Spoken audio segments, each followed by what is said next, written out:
Some of you guys have asked me what it's like to be under the veil and how do I work with my spirit team when my master isn't around. And to be honest, when you're in training as a shaman, you're going to have to rely on your spirit team, okay? Because when you're under trance, your master is not going to be watching over you with every practice and every time you're under the veil. You have to trust your spirit team.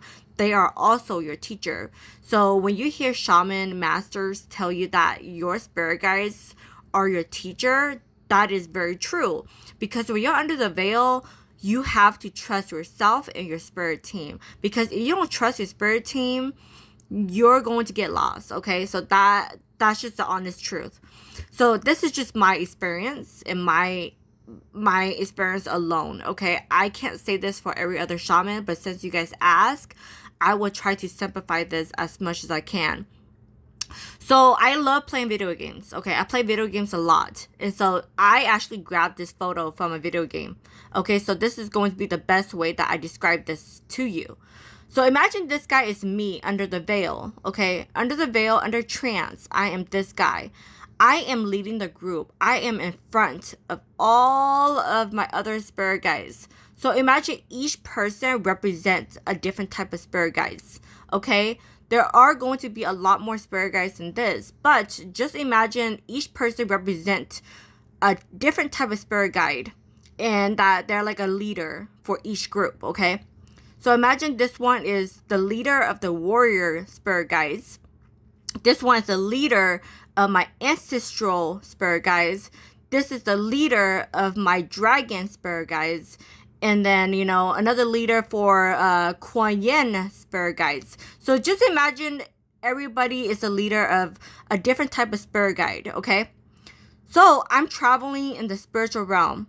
My spirit guides are usually behind me, okay? They're usually behind me, so I don't really see them because they're not really my priority when I go under trance. They're just there to guide me and help me and, help me navigate through the spiritual realm. And so if I get lost in the Kuan Yin realm, then maybe my Kuan Yin spirit guide will come through and let me know, like, hey, you're at Kuan Yin.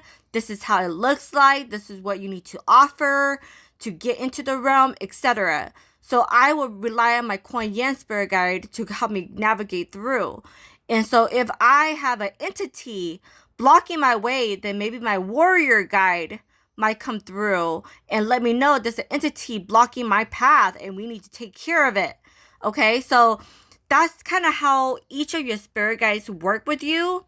And most importantly, you need to trust your gut and intuition, okay? Because in the spiritual realm, you just don't know what's happening. You don't know if somebody is tricking you or whatever. You have to rely on yourself and most importantly, your spirit team as well. And so navigating the spiritual realm can be tricky, but if you trust your intuition, your spirit team, you will be fine. So I did have the concern too, like, what if I get lost? What if I don't know how to come back? But your spirit team, they're always talking to you, okay? It could be through, your senses, maybe through your thoughts, your feeling, your intuition.